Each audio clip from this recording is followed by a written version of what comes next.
The arrogant billionaire's 6-year-old twins had never spoken a word, but when they saw the maid, they suddenly did.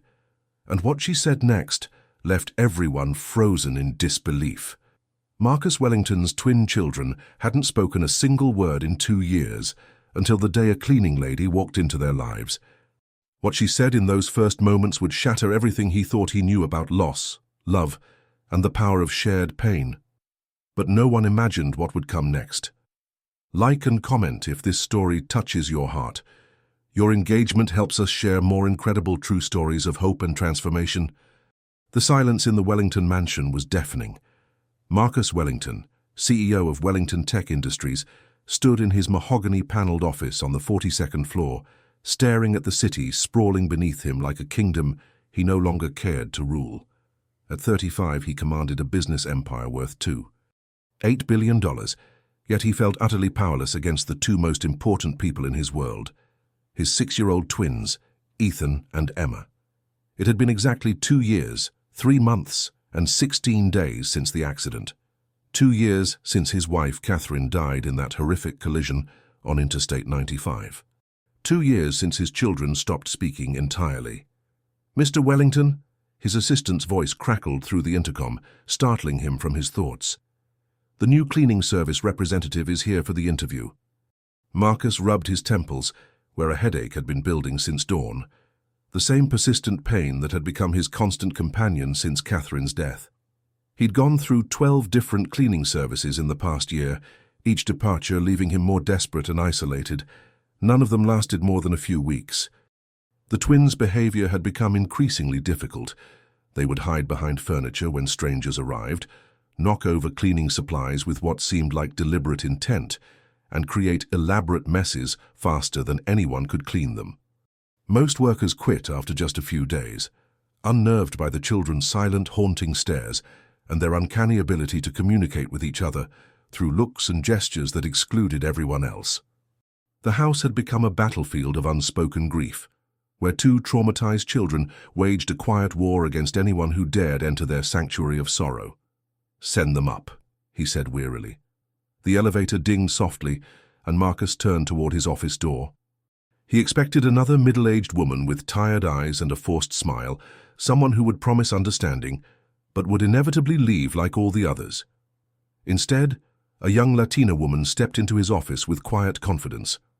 Sofia Rodriguez was 28 years old, with warm brown eyes that seemed to hold depths of experience far beyond her years, eyes that had seen both profound joy and devastating loss in equal measure. Her dark hair was pulled back in a neat ponytail, revealing a face that was both beautiful and marked by character. Small lines around her eyes that spoke of too many tears shed in private, but also a resilience that showed in the determined set of her jaw. She wore a simple but impeccably clean blue uniform that somehow looked dignified on her petite frame, the fabric pressed and cared for with the attention of someone who understood that dignity wasn't about wealth, but about self-respect. There was something different about her presence, a calmness that seemed to fill the room without demanding attention, the kind of peace that comes only from someone who has walked through fire and emerged with their humanity intact. "Mr. Wellington, I'm Sofia Rodriguez from Premier Home Services," she said, extending her hand with a firm grip that surprised him. Her English carried a slight accent, but her words were clear and confident. "I understand you've had some challenges with previous cleaning staff." Marcus studied her face, searching for the usual signs of someone who was just going through the motions. Instead, he saw genuine attentiveness in her eyes. "Ms. Rodriguez, I should be direct with you. My children, they don't speak. They haven't said a word in over 2 years. They can be disruptive, and frankly, most people find them disturbing." Sophia's expression didn't change, but something flickered in her eyes. Not fear or discomfort, but recognition. "How old are they?" she asked quietly. 6, twins, Ethan and Emma. Marcus felt the familiar tightness in his chest that came whenever he spoke about his children. They were 4 when their mother died. The doctors say it's selective mutism brought on by trauma, but he trailed off, unable to voice his deepest fear that they were lost to him forever. "May I ask what happened to their mother?" Sophia's voice was gentle but direct, without the tiptoeing he was used to from others. Marcus looked out the window again, watching the afternoon shadows lengthen across the city. Car accident. Catherine was picking them up from preschool. A drunk driver ran a red light and... He stopped, the words still razor-sharp after all this time. She died instantly. The children were in the back seat. Physically, they were fine. Emotionally. He shrugged helplessly. Sophia nodded slowly, her hands clasped in front of her. And since then, they haven't spoken to anyone? Not even you? Not a word. We've tried everything. Child psychologists, speech therapists, behavioral specialists, the best money can buy. Marcus's voice carried the bitter edge of a man who had learned that wealth couldn't solve the problems that mattered most. They understand everything perfectly. They follow simple instructions, but they won't speak. Mr. Wellington, Sophia said carefully, I'd like to be honest with you about something. I have experience with children who have been through trauma, more experience than most people. She paused, choosing her words with obvious care. If you're willing to try one more time, I'd like to work with your family. There was something in her tone that made Marcus look at her more carefully.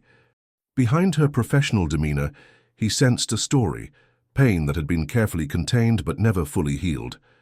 What kind of experience? He asked. Sophia's composure faltered for just a moment, and Marcus saw a flash of deep sadness cross her features before she regained control. I lost someone very important to me. Someone who was 6 years old. I understand what it's like when children stop believing the world is safe. The words hung in the air between them, heavy with unspoken implications. Marcus felt something shift in his chest, the first stirring of hope he'd experienced in months. This woman wasn't just another employee looking for a paycheck. She carried her own grief, her own understanding of loss. When can you start? He heard himself asking.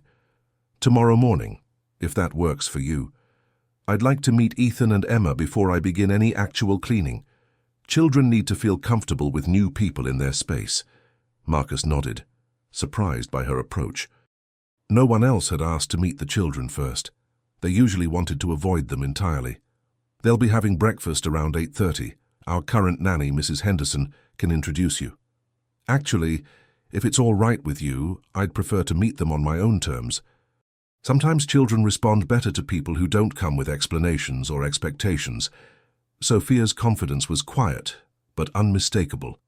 Would it be possible for me to simply encounter them naturally while they're playing? They don't really play, Marcus said automatically, then caught himself. When had he started thinking of his children as problems to be managed, rather than people to be understood? But yes, that would be fine. They're usually in the main living room or the garden in the morning. As Sophia prepared to leave, she turned back with a question that caught him off guard. Mr. Wellington, when was the last time you spent time with Ethan and Emma, not managing their schedule or discussing their treatment, but just being with them? The question hit him like a physical blow. Marcus opened his mouth to answer, then realized he couldn't remember. Somewhere in the maze of therapists and specialists and failed attempts at communication, he had stopped trying to simply be their father. He began, then stopped. The truth was too painful to voice. Sophia's expression softened with understanding, not judgment. Sometimes when we're afraid of getting hurt again, we build walls so high that we forget there might be people on the other side who need us to climb over them. After she left, Marcus stood alone in his office, her words echoing in his mind. Outside, the city continued its relentless pace, but inside the Wellington mansion, time had been frozen for 2 years in a moment of devastating loss. Tomorrow, perhaps, something would finally begin to change. The Wellington mansion stood like a monument to success and sorrow, its pristine white columns and manicured grounds hiding the broken family within. Sophia Rodriguez arrived at exactly 8:15 the next morning, carrying a small canvas bag that contained the few personal items she brought to every new job. A thermos of homemade café con leche, a worn photo she kept tucked in her wallet, and a small wooden cross her grandmother had given her. Mrs. Henderson, the elderly nanny who had been with the family since before the accident, met Sophia at the service entrance. She was a kind woman in her 60s with silver hair and worried eyes that had seen too much sadness in this house. "They're in the sunroom," Mrs. Henderson whispered, as if speaking too loudly might shatter something fragile. "Just be prepared. They don't react well to strangers." Sophia nodded and made her way through the mansion's halls, past oil paintings worth more than most people's homes and furniture that looked like it belonged in a museum. But her attention was focused on the sounds, or rather the lack of them. No children's laughter, no running footsteps, no chattering voices, just an unnatural quiet that seemed to press against the walls. The sunroom was a beautiful space with floor-to-ceiling windows that looked out onto a garden where roses bloomed in careful rows, their petals heavy with morning dew that caught the light like tiny diamonds. In the center of the room, two small figures sat on a Persian rug that probably cost more than Sophia's monthly rent, the intricate patterns beneath them telling stories of distant lands and ancient craftsmanship. Ethan and Emma Wellington were beautiful children, with their father's dark hair and their late mother's delicate features. But there was something haunting about their stillness, something unnatural in the way they moved with such careful precision. They were building with expensive wooden blocks imported from Germany, each piece perfectly crafted and smooth to the touch. But there was no joy in their play, just mechanical repetition, like a ritual performed to pass time rather than create anything meaningful. The toys around them were numerous and costly, but they sat untouched like monuments to a childhood that had been interrupted before it could properly begin. Sophia paused in the doorway, taking in the scene. The children wore matching designer clothes that looked uncomfortably formal for 6-year-olds. Ethan's small hands moved precisely as he stacked blocks, while Emma arranged them in careful patterns. Neither child looked up when Sophia entered, though she was certain they had noticed her presence. Instead of announcing herself, or trying to get their attention, Sophia simply walked to the far side of the room and began to dust the windowsill. She worked quietly, humming a soft melody under her breath, a lullaby her own mother had sung to her in Mexico, one that spoke of protection and love, even in the darkest times. After a few minutes, she noticed Emma's hands had stopped moving. The little girl's head was tilted slightly, listening to the melody. Sophia continued humming while she worked, letting the music fill the oppressive silence naturally. Ethan looked up first, his dark eyes studying Sophia with the intensity of a child who had learned to be wary of adults. Emma followed her brother's gaze, and for a moment both children simply watched this stranger, who had entered their carefully controlled world. Sophia finished with the windows and moved to a bookshelf lined with children's books that looked like they hadn't been touched in years. As she dusted each spine, she began to speak, not to the children directly, but to herself, in the way someone might talk to a beloved pet or a garden.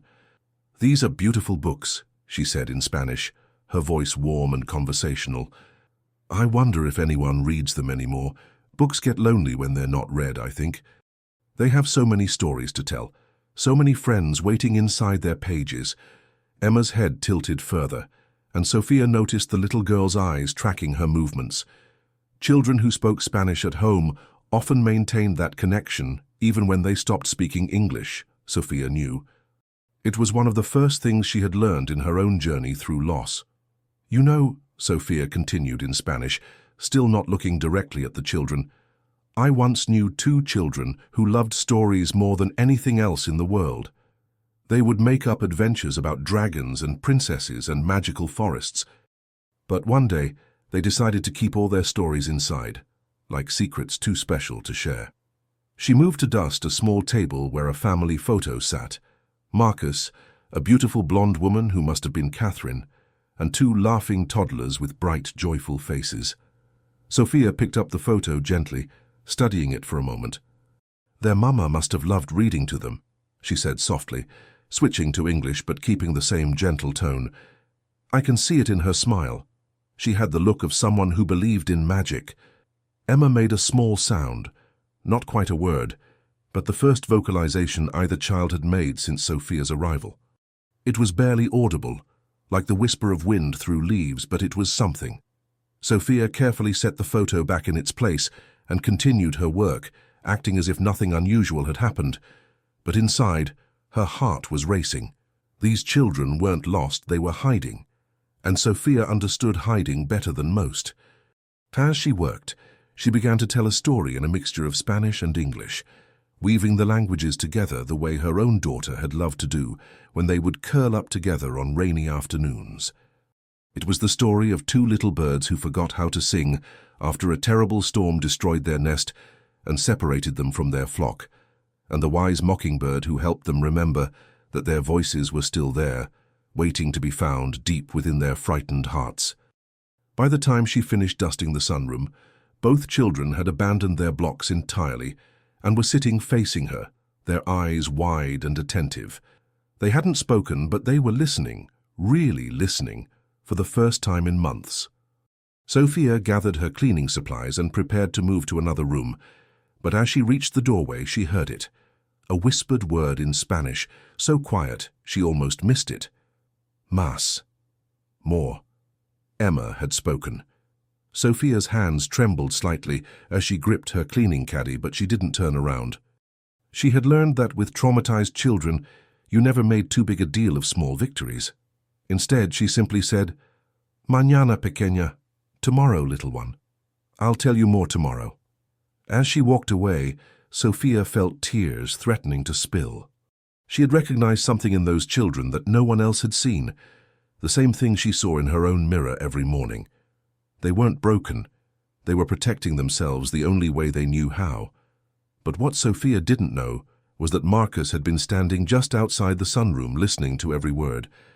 And for the first time in 2 years, he had heard his daughter's voice. Marcus cancelled 3 important meetings that afternoon, including a crucial conference call with investors in Tokyo and a presentation to the board that had been scheduled for weeks. Instead, he found himself doing something he hadn't done in months, sitting in the sunroom where his children played, pretending to read financial reports while actually watching them with new eyes that suddenly seemed capable of seeing beyond their silence. Ethan and Emma had returned to their blocks, but something fundamental was different. There was an alertness to their movements, a quality of listening even in their silence that hadn't been there before Sophia's arrival. Their usual mechanical play had been replaced by something more purposeful, more alive. Every few minutes, one of them would glance toward the doorway with expectant eyes, as if waiting for magic to return to their carefully ordered world. Their movements carried a subtle excitement that Marcus realized he hadn't seen since before the accident. An anticipation that spoke of children who had suddenly remembered what it felt like to be curious about what came next. They spoke to her, Marcus said to Mrs. Henderson when she brought him coffee at 4 o'clock. His voice carried a mixture of hope and something that might have been jealousy. Emma said a word, I heard it myself. Mrs. Henderson's face lit up with the first genuine smile Marcus had seen from her in weeks. Oh, Mr. Wellington, that's wonderful. What did she say? Más. It means more in Spanish. She wanted Sophia to continue her story. Marcus set down his coffee cup with hands that weren't quite steady. 2 years of specialists, and this woman gets them to respond on her first day. Maybe that's exactly what they needed, Mrs. Henderson said gently. Someone who wasn't trying to fix them. That evening, Marcus did something else he hadn't done in months. He approached his children's bedtime routine with intention rather than obligation, climbing the mansion's grand staircase with determined steps instead of the weary trudge that had become his habit. He attempted to put the children to bed himself, instead of leaving it entirely to Mrs. Henderson, who had been carrying the emotional weight of caring for the twins while Marcus buried himself in work. He approached their shared bedroom with the same anxiety he usually reserved for hostile board meetings, his hands trembling slightly as he reached for the ornate brass doorknob of their carefully decorated room. The twins were already in their matching silk pajamas, expensive clothes that somehow made them look even smaller and more vulnerable than their daytime designer outfits. They were sitting together on Emma's canopied bed, their bodies close but not touching, looking out the tall windows at the garden below, where Catherine had once taught them to identify different flowers by name. They turned when he entered, their identical dark eyes watching him with that careful, evaluating look they had perfected since the accident. A gaze that seemed to assess whether this adult could be trusted with their fragile emotions, or if they needed to retreat further into their protective silence. "Hey," Marcus said awkwardly, sitting in the chair beside Emma's bed. "I thought maybe. "Would you like me to read you a story tonight?" Neither child responded, but they didn't look away either. Marcus reached for a book from the nightstand, The Secret Garden, one of Catherine's favorites. As he opened it, he caught sight of a bookmark tucked inside. A photo of Catherine reading to the twins when they were 4, all 3 of them laughing at something on the page. His throat tightened, but he forced himself to begin reading. When Mary Lennox was sent to Misselthwaite Manor to live with her uncle, everybody said she was the most disagreeable-looking child ever seen. As he read, Marcus found himself remembering how Catherine used to bring the characters to life with different voices and dramatic gestures. He tried to do the same, feeling foolish but determined. Slowly, almost imperceptibly, the twins moved closer to him on the bed. By the time he reached the end of the first chapter, Emma had curled up against his side, her small body warm and trusting in a way that made his chest ache with long suppressed emotion. Ethan remained at the foot of the bed, but his eyes never left his father's face. "Should I keep reading?" Marcus asked softly. Emma nodded, just a tiny movement of her head, but it was communication. Real, intentional communication. Marcus read 2 more chapters before the children finally fell asleep. As he tucked them in and turned off the light, he whispered something he hadn't said since Catherine died. "I love you both so much." In the darkness, he thought he heard Emma sigh, not sadly, but contentedly, like a person settling into safety after a long, cold journey. The next morning, Sophia arrived at 8 sharp, carrying the same small bag and wearing the same quiet confidence. Marcus met her at the front door himself, something that clearly surprised Mrs. Henderson. "Ms. Rodriguez," he said formally, though his heart was beating faster than it should have been. "The children are in the kitchen having breakfast. I thought you might want to see them again." Sophia nodded, understanding immediately what he wasn't saying. She followed him through the mansion's grand foyer, past the sweeping staircase and crystal chandelier, to the warm, sunlit kitchen where the twins sat at a small table designed just for them. They were eating French toast, cut into precise triangles, drinking milk from glasses that had been filled to exactly the same level. Mrs. Henderson hovered nearby, ready to assist, but the children were managing on their own with the mechanical precision they brought to everything. Sophia entered the kitchen naturally, as if she had been working there for years. She began to clean the countertops, humming the same melody from the day before. Within moments, both children's attention had shifted to her. "Buenos dias, little ones," she said without looking directly at them. "What a beautiful morning for stories. The sun is shining just right for adventures." Emma's fork paused halfway to her mouth. Ethan stopped chewing, his eyes fixed on Sophia's face. Sophia continued working, but began to speak in her mixture of Spanish and English. "You know, I was thinking about those 2 little birds from yesterday, the ones who forgot how to sing after the storm. I think they were very brave birds, even when they were quiet. Sometimes being quiet is the bravest thing you can do." She moved to the sink and began washing the breakfast dishes that Mrs. Henderson had left there. "But I think those little birds had something very important they wanted to say. They were just waiting for the right person to listen." "What did they want to say?" The voice was so quiet that everyone in the kitchen froze. Ethan had spoken. His words were barely above a whisper, rusty from disuse, but they were clear and intentional. He was looking directly at Sophia, his small face intense with curiosity and something that might have been hope. Sophia's hands stilled in the soapy water, but she didn't turn around immediately. She had learned to be careful with fragile moments. "Well," she said thoughtfully, "I think they wanted to say they were sorry. Sometimes when something terrible happens, children think it's their fault, even when it's not. Even when they're too little to understand that bad things sometimes just happen." Emma dropped her fork entirely now, and Marcus saw her bottom lip beginning to tremble. For 2 years, his daughter had been a statue of silent composure. Now, for the first time since the accident, she looked like the little girl she still was, underneath all that protective silence. "They thought the storm came because they were bad birds." Ethan's voice was stronger now, though still hushed. Sophia finally turned around, kneeling down so she was at eye level with the children. Her own eyes were bright with unshed tears. "Oh, sweet boy, no. The storm came because storms just come sometimes. It had nothing to do with how good or bad the little birds were, nothing at all. Emma's composure cracked entirely. A single tear rolled down her cheek, followed by another, and then the floodgates opened. She began to sob, not the silent tears Marcus had witnessed during sleepless nights, but the deep, wrenching cries of a child who had been holding back an ocean of grief. "We were fighting," Emma choked out between sobs, the words tumbling over each other after 2 years of painful silence that had built walls around her tiny heart. "In the car. We were fighting about who got to sit by the window, and Mama turned around to tell us to stop being silly. And then the bad man's car hit us real hard, and it's our fault she's gone forever. It's our fault." The truth hit Marcus like a freight train.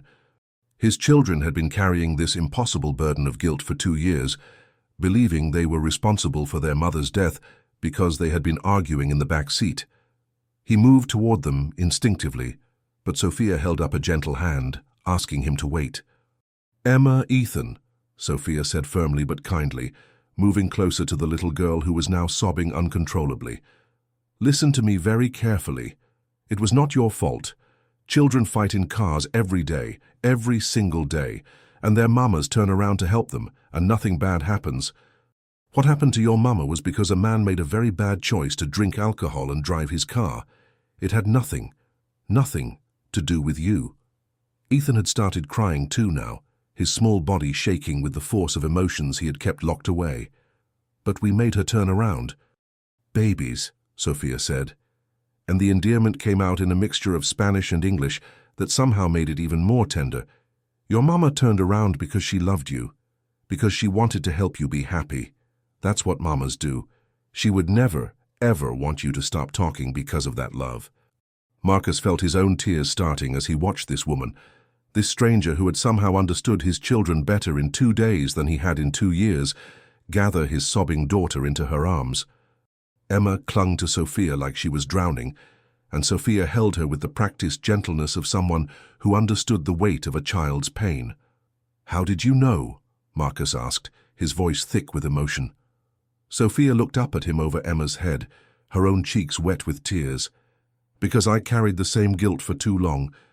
When children stop speaking after trauma, it's usually because they think their words caused something terrible. They're protecting the world from their dangerous voices." "Who did you lose?" Marcus asked quietly, though part of him already suspected the answer. Sophia's arms tightened protectively around Emma. "My daughter, Isabella, she was 6. 3 years ago." Her voice broke slightly on the words, but she continued. "Car accident, just like your Catherine. But the guilt I carried, it was different. I was working that night instead of being home with her. My mother was watching her, and they were coming to pick me up from my cleaning job when it happened." The revelation hung in the air like a prayer, and a confession rolled into one.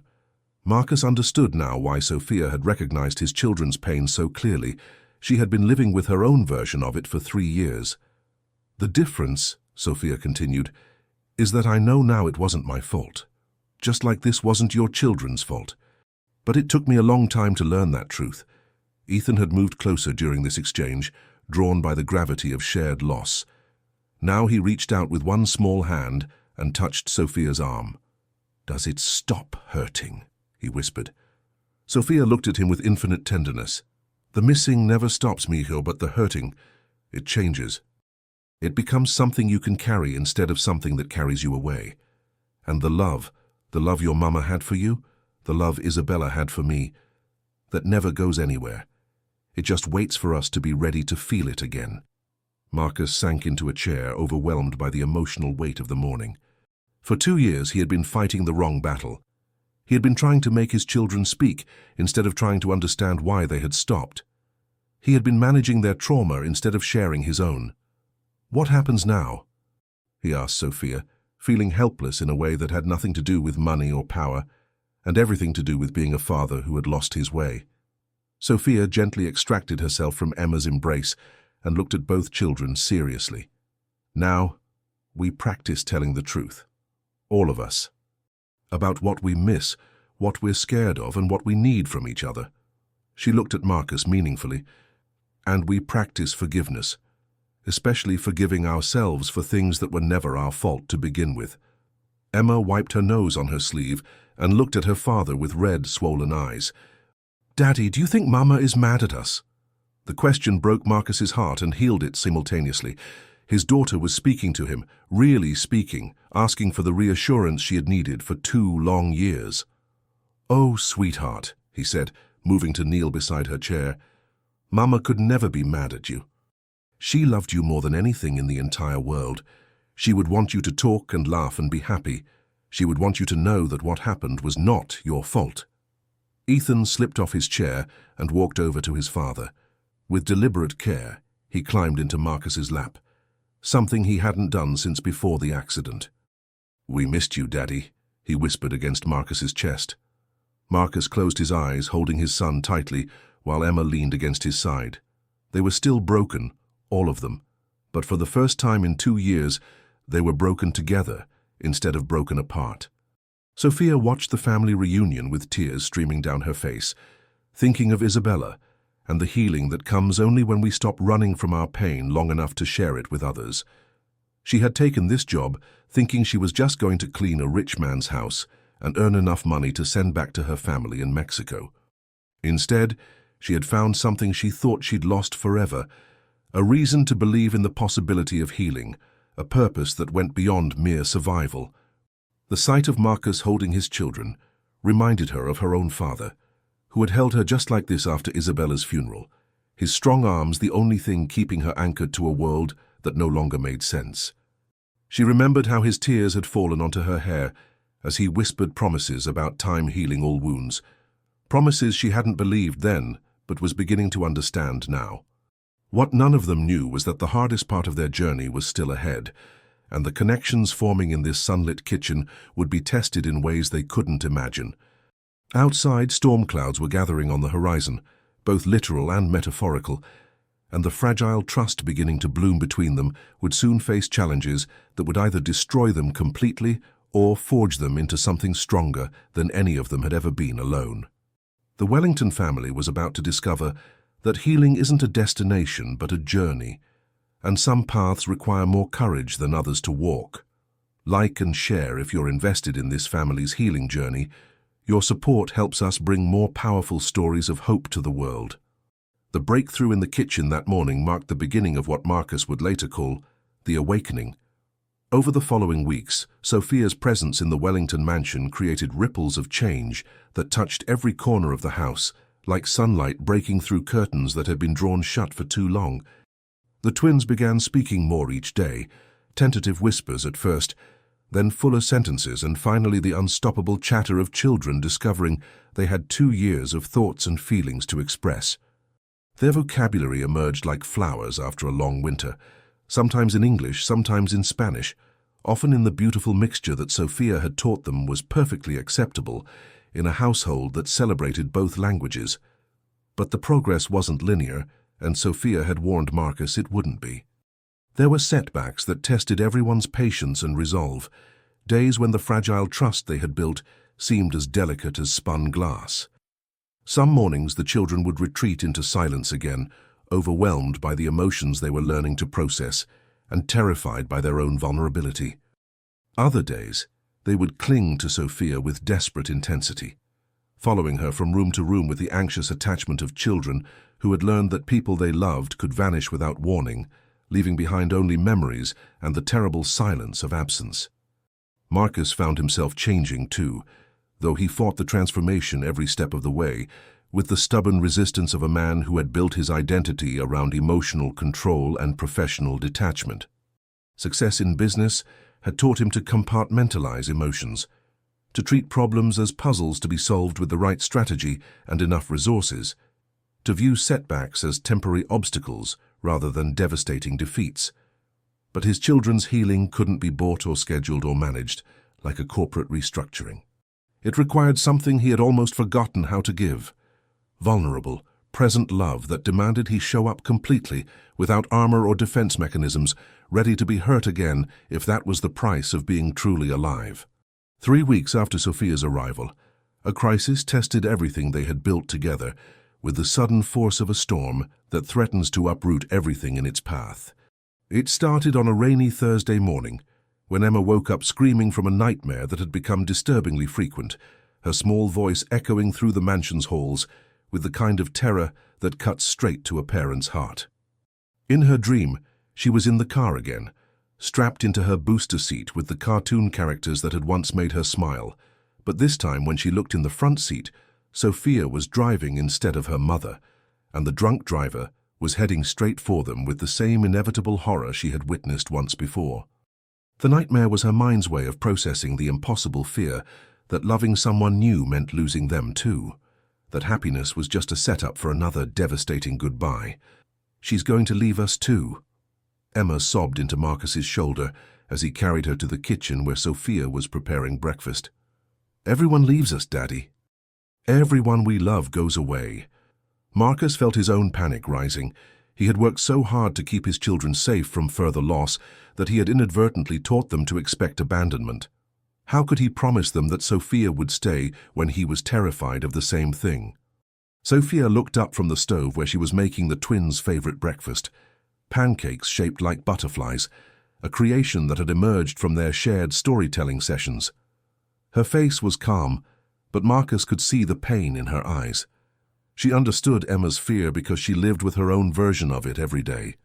"Emma, mi ama," Sophia said, setting down her spatula and opening her arms. "Come here to me." Emma hesitated, torn between her need for comfort and her fear of getting too attached. Finally, she slipped from her father's arms and ran to Sophia, who enveloped her in a hug that smelled like vanilla and safety. "Listen to me very carefully," Sophia said, her voice steady despite the emotion Marcus could see threatening to overwhelm her. "I am not going anywhere. I am not driving any cars during storms. I am not going to disappear. Do you understand me? But what if something bad happens to you?" Ethan asked from the doorway, where he had been watching with wide, frightened eyes. "What if the bad man comes for you too?" Sophia extended one arm toward Ethan, gathering him into the embrace as well. "Babies, I want to tell you something very important. The bad man who hurt your mama, he's in jail now. He can't hurt anyone anymore. And I'm very, very careful. I wear my seatbelt, I don't drink and drive, and I look both ways before I cross the street." She paused, considering her next words carefully. "But you know what? Even if something did happen to me, which it won't, but even if it did, it wouldn't be because you loved me. Love doesn't cause bad things to happen. Love is what helps us survive when bad things happen anyway." Marcus felt something inside his chest crack open at her words. For 2 years, he had been afraid to love his children fully because he couldn't bear the thought of causing them more pain. But Sophia was teaching all of them that love wasn't the problem, fear was. That afternoon, while the children napped and Sophia cleaned the upper floors, Marcus made a decision that surprised even himself. He called his lawyer and began the paperwork to formally establish Sophia as the children's legal guardian if anything ever happened to him. It wasn't about romantic feelings or replacing Catherine. It was about ensuring that if the unthinkable occurred, his children would be with someone who truly understood them. But when he tried to discuss this decision with Sophia later that day, her reaction was not what he expected. "Mr. Wellington," she said quietly, "I'm honored that you would trust me with your children, but I need to tell you something I haven't shared with anyone." She sat down heavily in one of the kitchen chairs, suddenly looking far older than her 28 years. "The night Isabella died, I wasn't just working late, I was working a second job, cleaning offices downtown because I needed extra money to pay for her medical treatments." Marcus felt a chill run down his spine. "Medical treatments?" "Isabella had leukemia," Sophia said, her voice barely above a whisper. "She had been fighting it for 8 months. The treatments were experimental and expensive, and my insurance wouldn't cover them. I was working 3 jobs trying to raise money for procedures that might save her life." The revelation hit Marcus like a physical blow. All this time he had been thinking of Sophia as someone who understood loss through accident and circumstance. But her pain ran deeper than that. She had been fighting to save her daughter's life and lost anyway. "The night of the accident," Sophia continued, "Isabella was feeling better than she had in weeks. She begged my mother to come pick me up so we could get ice cream together. She was so excited about this little adventure. If I had just said no, If I had told her to wait until the weekend, Sophia's composure finally cracked, and she began to cry with the raw intensity of someone who had been holding back tears for 3 years. Marcus moved to sit beside her, understanding now why she had been so determined to help his family heal from their guilt. She was still fighting her own battle with the same demons. "Sophia," he said gently, "you were trying to save your daughter's life. Everything you did was out of love." "But I wasn't with her when she needed me most," Sophia sobbed. "I was scrubbing someone else's floors while my little girl was dying in a hospital bed. The last words she said to me were about ice cream, and I told her we had to wait because Mama had to work. She died thinking work was more important to me than she was." "That's not true," Marcus said firmly, surprising himself with the conviction in his voice. "You were working for her, you were fighting for her. Isabella knew that." Sophia looked up at him with red, swollen eyes. "How can you be so sure?" "Because that's what love looks like sometimes," Marcus replied, realizing he was learning this truth even as he spoke it. "Love looks like doing the hard thing, the sacrificial thing, even when it hurts. Your daughter understood that you were her hero, fighting battles she couldn't even see."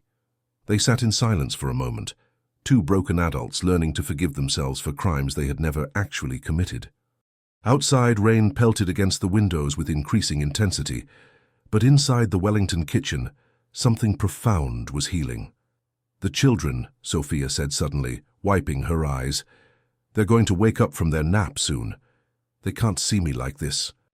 "Actually," Marcus said, standing up with sudden resolve, "maybe they need to see exactly this. Maybe they need to know that healing isn't pretty or neat, and that the people they love are allowed to be human and hurt and still be safe." When Ethan and Emma wandered into the kitchen 20 minutes later, rubbing sleep from their eyes, they found Sophia and their father sitting at the table together, talking quietly with the kind of intimate honesty that had been missing from the house for too long. "Sophia," Emma asked, noticing the traces of tears on the woman's face, "are you sad?" Sophia looked at the little girl with infinite tenderness. "Yes, pequeña. I'm sad about my little girl who went to heaven before I was ready to say goodbye. But I'm also happy because I get to take care of you and your brother now. Sometimes people can be sad and happy at the same time." Ethan climbed into the chair beside Sophia and studied her face with the intensity that had become his trademark. "Was your little girl like us?" "She was exactly like you," Sophia said, smoothing Ethan's dark hair with gentle fingers. "She was brave and smart and beautiful, and she loved stories just like you do. She would have loved meeting you." Emma moved closer, drawn by the gravity of shared understanding. "Do you think she's with our mama now?" Sophia's breath caught in her throat, but she managed to answer. "I think they're probably telling each other stories about all of us, and I think they want us to be happy and love each other and not be afraid anymore." Marcus watched this exchange with a heart that felt simultaneously broken and mended. These 4 people, himself, Sophia, Ethan, and Emma, had all been wandering in the darkness of loss for too long. Now, finally, they were finding their way towards something that looked like light. But as evening approached and Sophia prepared to leave for the day, none of them knew that tomorrow would bring a revelation that would shake the very foundation of everything they thought they understood about fate, coincidence, and the mysterious ways that broken people find each other in a world that sometimes seems determined to keep them apart.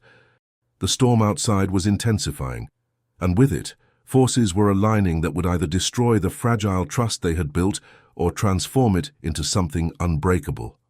Share this story if you believe in the power of unexpected connections. Sometimes the universe has plans we never could have imagined. The next morning brought news that would change everything forever. Sophia arrived at the Wellington mansion with an expression Marcus had never seen before, a mixture of shock, fear, and something that might have been recognition, her usually composed demeanor completely shattered. In her trembling hands, she carried a manila envelope that looked like it contained official documents, the kind of legal papers that either solved mysteries or created entirely new ones. Her face was pale, almost ashen, and Marcus noticed that her hands were shaking so badly she could barely grip the envelope properly. "Mr. Wellington," she said without her usual composed greeting, her voice barely above a whisper, "I need to show you something. I received this from my lawyer yesterday evening, and I don't understand how this is possible. I've read these papers a dozen times, and each time they say the same impossible thing. Marcus led her to his home office, sensing that whatever was in that envelope would require complete privacy and the kind of serious conversation that could only happen away from little ears. Sophia's hands shook as she pulled out a thick stack of legal papers, her eyes scanning the text as if she still couldn't believe what she was seeing, as if staring at the words long enough might somehow change their meaning. "These are the final insurance settlement documents from Isabella's accident," she said, her voice barely steady. "My lawyer has been fighting the insurance company for 3 years, trying to get them to pay for her medical expenses. They kept saying the other driver didn't have enough coverage, that there were complications with the claim." Marcus felt a cold dread beginning to form in his stomach. "Sophia, what are you saying?" "The drunk driver who killed Isabella," Sophia said, looking up at him with eyes that held a terrible understanding. "His name was David Morrison. He was driving a company car belonging to Morrison Construction, the same Morrison Construction that was working on the highway expansion project near your wife's preschool." The words hit Marcus like a physical blow. He sank into his desk chair, the pieces of an impossible puzzle beginning to form a picture he didn't want to see. "It gets worse," Sophia continued, her voice growing stronger even as her hands continued to shake. "According to these documents, David Morrison wasn't just drunk when he hit your wife's car. He was drunk when he hit mine too. 3 months later, same intersection, different day. He was driving drunk from his construction company's Christmas party when he killed Isabella and my mother." Marcus stared at her, his mind reeling. "The same man killed both our families?" "The same man, the same company, the same intersection," Sophia confirmed, tears streaming down her face. "Mr. Wellington, do you know what this means? Our children died because the same person made the same choice twice. The justice system failed both our families. Morrison Construction knew their employee had a drinking problem, but they let him keep driving company vehicles anyway. The revelation was staggering in its implications, a truth so enormous that it seemed to reshape the very foundation of reality around them. For 3 years, Sophia and Marcus had been carrying separate burdens of grief, never knowing that their losses were connected by more than just shared pain and the random cruelty of fate. They were connected by the same perpetrator, the same corporate negligence, the same systemic failure that had allowed a drunk driver to remain on the roads long enough to destroy 2 families who should have been celebrating together instead of mourning apart. David Morrison hadn't just taken their loved ones. He had stolen a future where Catherine and Sophia would have raised their children as siblings, where Isabella and the twins would have grown up as cousins, where 2 best friends would have supported each other through the joys and challenges of motherhood. "There's more," Sophia said, pulling out another document. "Morrison Construction filed for bankruptcy 6 months after Isabella's accident. They liquidated all their assets to avoid paying wrongful death settlements. But according to this investigation, they had been covering up David Morrison's drinking problem for years. There were previous incidents, other accidents, other families who tried to seek justice and were silenced by legal teams and payoffs." Marcus felt rage building in his chest, not the cold, controlled anger he was used to from business conflicts, but a burning, righteous fury that threatened to consume everything in its path. "They knew," he said through gritted teeth. "They knew he was dangerous and they let him keep driving." "They knew," Sophia confirmed. "And now they're gone, disappeared behind bankruptcy laws and dissolved corporations, while we're left to pick up the pieces." For a moment they sat in silence, processing the magnitude of what they had discovered. Then Marcus stood up abruptly, his business instincts taking over. "We're going to destroy them. Every person who was involved in covering this up, every lawyer who helped them disappear, every executive who made the decision to keep Morrison on the road. I have resources they couldn't even imagine. We're going to make sure this never happens to another family." But Sophia surprised him by shaking her head. "Mr. Wellington, I didn't show you this because I want revenge. I showed you because I think there's something bigger happening here." "What do you mean?" Sophia stood up and walked to the window that overlooked the garden where Ethan and Emma were playing with Mrs. Henderson. For the first time in weeks, the children were laughing, actually laughing, the sound carrying through the glass like music Marcus had forgotten existed. "I mean, Sophia said slowly. What are the chances that I would end up working for the one family in this entire city who lost someone to the same man who killed my daughter? What are the chances that your children would need exactly the kind of help I was uniquely qualified to give? What are the chances that we would find each other in a city of 8 million people? Marcus joined her at the window, watching his children play with an ease they hadn't shown since before the accident. You think this was meant to happen? I think, Sophia said carefully, that Isabella and Catherine sent me to you. I think they knew that their children, all of their children, including me and you, needed to find each other. I think they knew that the only way we could heal from what that man took from us was by healing together. The words sent chills down Marcus's spine, not because they were supernatural or impossible, but because they felt true in a way that transcended logic. Ever since Sophia had arrived, the house had felt different, not just quieter or more organized, but alive in a way it hadn't been since Catherine's death. What do we do with this information? He asked. Sophia turned away from the window and looked at him with an expression of fierce determination. We do what Isabella and Catherine would want us to do. We make sure their deaths meant something. We use your resources and my experience to create something that protects other families. We turn our pain into purpose. What did you have in mind? A foundation, Sophia said without hesitation, as if she had been thinking about this for weeks. The Isabella Catherine Foundation.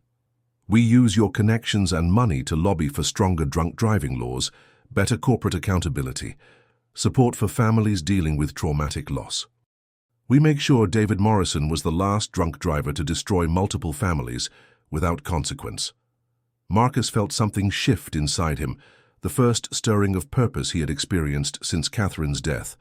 For 2 years he had been using work as a way to avoid processing his grief. Now suddenly, he could see a way to channel that grief into something meaningful. Yes, he said simply, yes, we'll do that. But even as they were making these plans, neither of them noticed that Ethan had appeared in the doorway, listening with the sharp intelligence that ran in the Wellington family. The 6-year-old had heard enough to understand that the bad man who hurt his mama had hurt Sophia's little girl too. And in his child's mind, a question was forming that would lead to the most devastating revelation of all.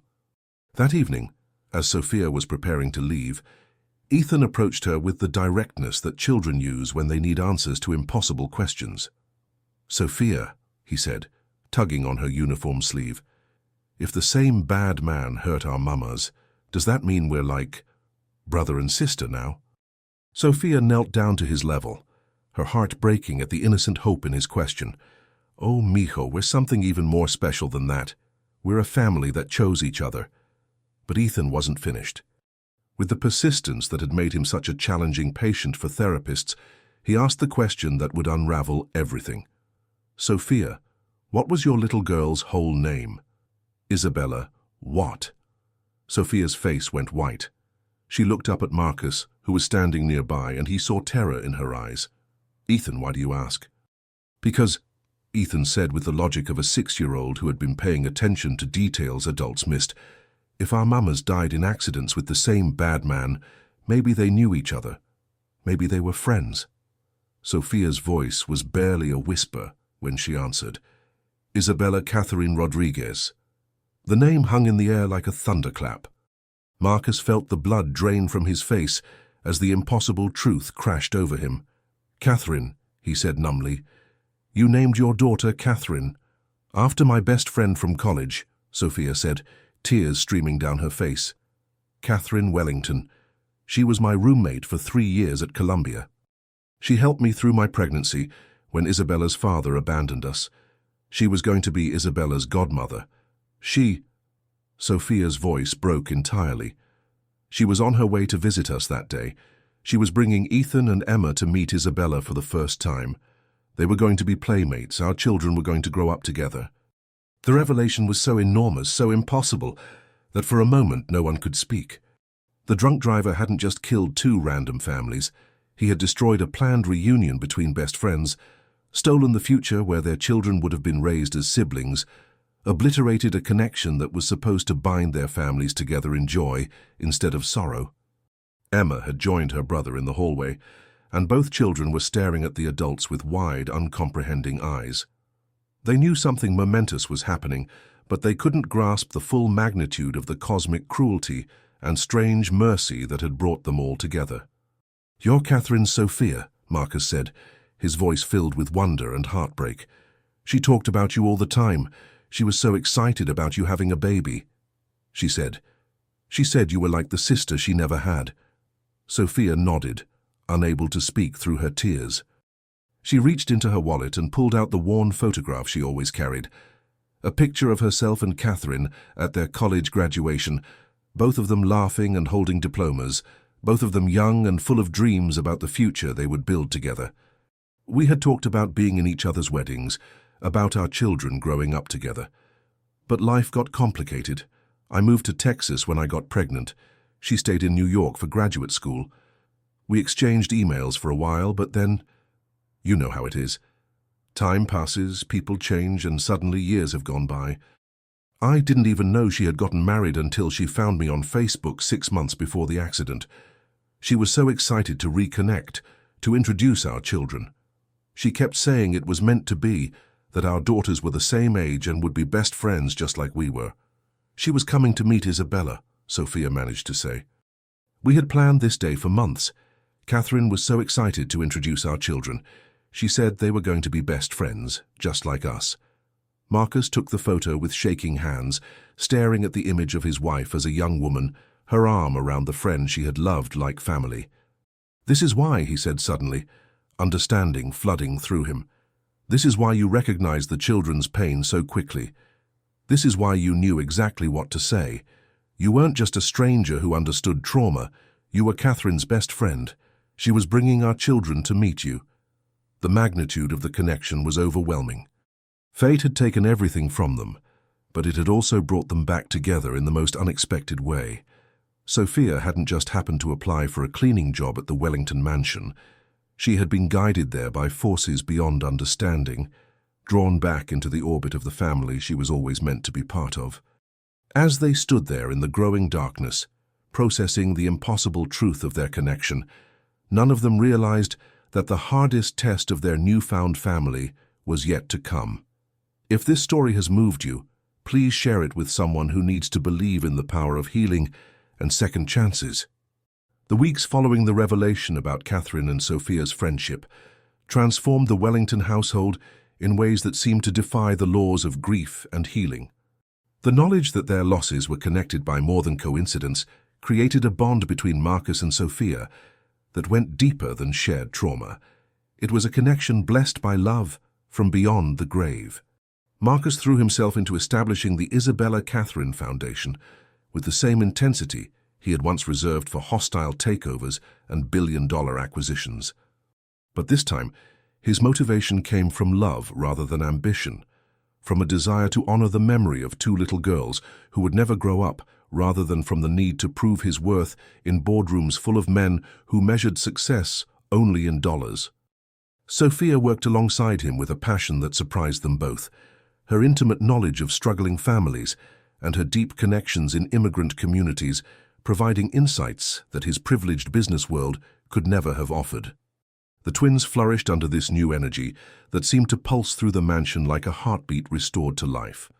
Knowing that Sophia had been their mother's best friend gave them permission to love her without feeling like they were betraying Catherine's memory or replacing someone irreplaceable. They began calling her Tia Sophia, Aunt Sophia, and she embraced the title with a joy that healed parts of her heart she thought were permanently broken, parts that had been frozen in the moment she lost Isabella. But the foundation work also brought them into contact with other families who had lost loved ones to drunk drivers, and these meetings stirred up emotions that Marcus wasn't prepared to handle. The grief of others became a mirror reflecting his own unprocessed pain, and he found himself reliving Catherine's death through every tragic story they encountered. 3 months after Sophia's arrival, during a particularly difficult foundation meeting with parents who had lost a teenage son in a drunk driving accident just weeks before his graduation, Marcus found himself spiraling into a darkness he hadn't experienced since the first months after Catherine's death. "I can't do this," he told Sophia that evening, his voice hollow with exhaustion.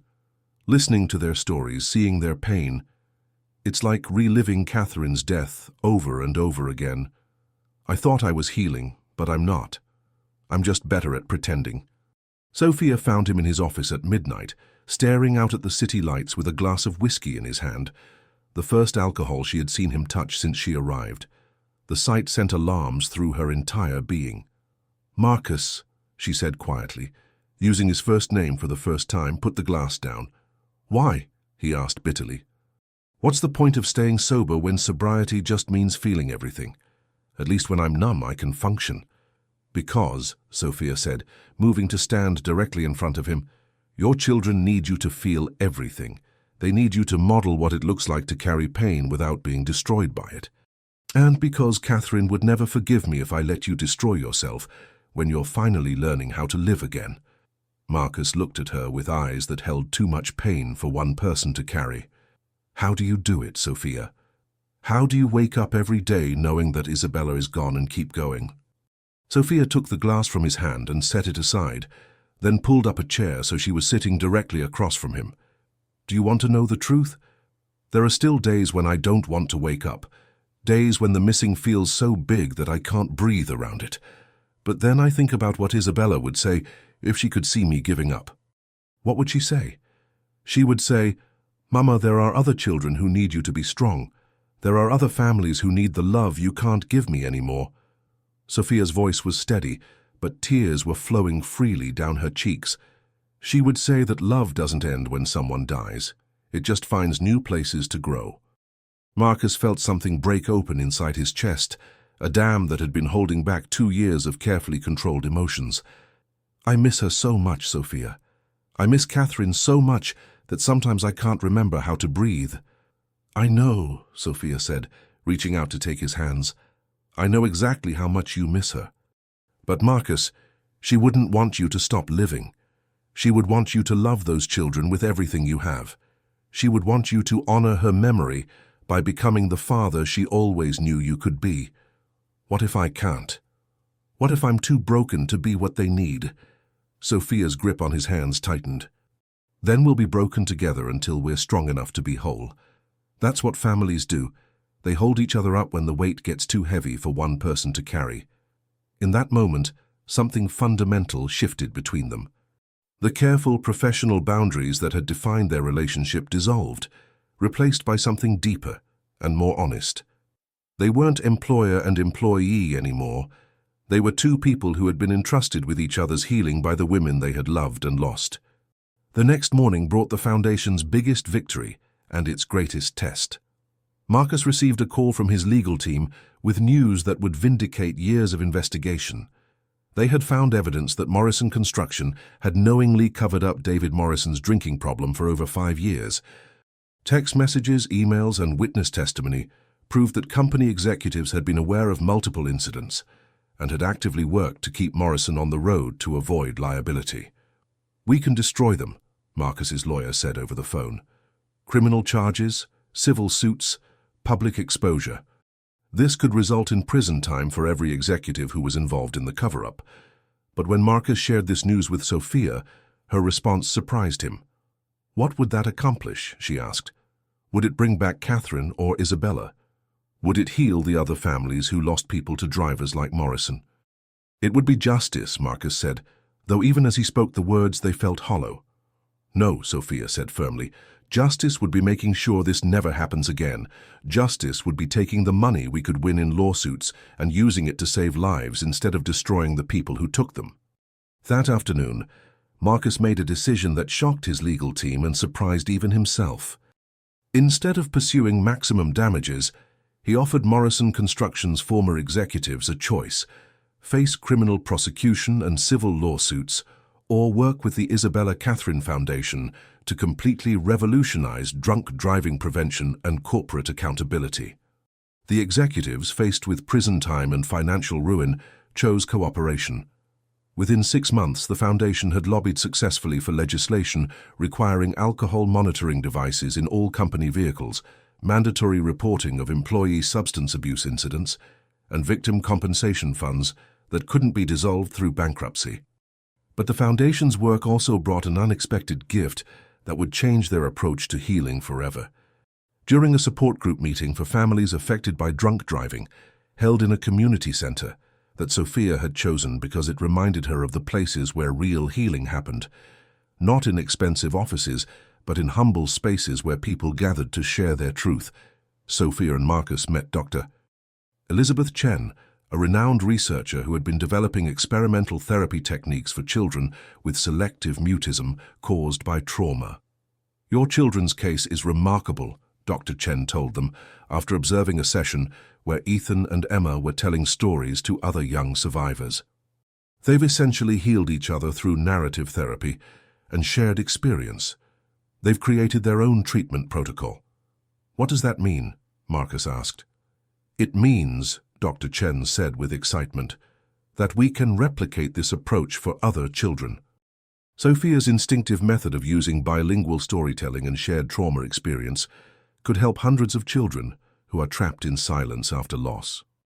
The idea that emerged from that meeting was revolutionary: trauma recovery camps where children who had experienced similar losses could heal together through storytelling, art, and shared experience, with Sophia and other survivors serving as guides and mentors. On the one-year anniversary of Sophia's arrival at the Wellington mansion, Marcus gathered his family in the same sunroom where his children had first spoken to her. But now, it was a different kind of gathering.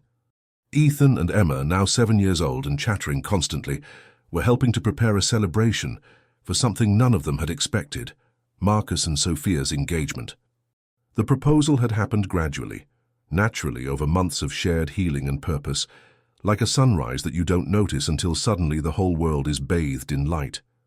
There had been no dramatic moment, no grand gesture with expensive rings or elaborate plans, just a quiet evening when Marcus realized that he loved Sophia not as a replacement for Catherine, but as the completion of something Catherine had started, the fulfillment of a promise his wife had made to always protect the people she loved. And Sophia had realized that her love for Marcus grew not from loneliness or convenience, but from recognition. He was the man her best friend had chosen, the father Catherine had trusted with the children Sophia had learned to love as her own flesh and blood, the partner who could help her honor Isabella's memory by creating the family their daughters would have wanted them to become. "I think Mama and Isabella planned this," Emma announced with the confidence of a 7-year-old who had learned to believe in the possibility of magic again. "I think they're up in heaven having a party because their plan worked." Ethan nodded sagely, adjusting the small boutonniere Sophia had helped him pin to his shirt for the celebration. "They probably high-fived when Sophia found us." Sophia laughed through her tears, imagining her best friend and her daughter celebrating in whatever realm existed beyond grief and loss. "You know what I think?" she said, gathering both children into her arms. "I think they're not finished with their plans yet. I think they have lots more adventures waiting for us." Marcus joined the embrace, his arms encompassing the family that had been born from tragedy, but forged in love. Outside, the garden bloomed with flowers that Catherine had planted, and Sophia now tended, a living symbol of how beauty could grow from the deepest sorrow. As the sun set over the Wellington mansion that evening, casting golden light through the windows where Catherine had once watched her children play, 4 people who had been shattered by the same evil man's choices stood together as a family. They were living proof that sometimes the most beautiful things in life grow in the soil of the deepest pain, that love can triumph over loss when people are brave enough to open their hearts again. The foundation they had built would go on to save dozens of families from similar tragedies, implementing programs in schools across the country and changing legislation in 12 states, but its greatest achievement would always be the healing of the broken people who created it from their shared ashes. Sophia kept the photograph of herself and Catherine on her new dresser in what had once been the guest room, and was now home, surrounded by pictures of Isabella and the twins that created a gallery of love that transcended death. Sometimes late at night she would look at that picture and whisper, "Thank you for trusting me with your family, mi hermana. Thank you for showing me that love never really ends. It just finds new ways to grow, new hearts to fill, new purposes to serve." The Isabella Catherine Foundation would eventually become one of the most successful family safety organizations in the country, with Sophia serving as its Director of Family Services and Marcus using his business expertise to expand their reach far beyond what either of them had ever imagined possible. But its true legacy lived in the laughter that once again filled the Wellington mansion every morning, in the bedtime stories that were shared in both English and Spanish each night, and in the knowledge that sometimes the universe conspires to heal the very hearts that seem too broken to mend, bringing together the people who need each other most, in ways that can only be described as miraculous. The silent twins had found their voices again, but more importantly, they had found their family. A family that understood that healing doesn't mean forgetting, but rather learning to carry love and loss together in a heart big enough to hold both joy and sorrow, hope and memory, the past that shaped them, and the future that awaited them all.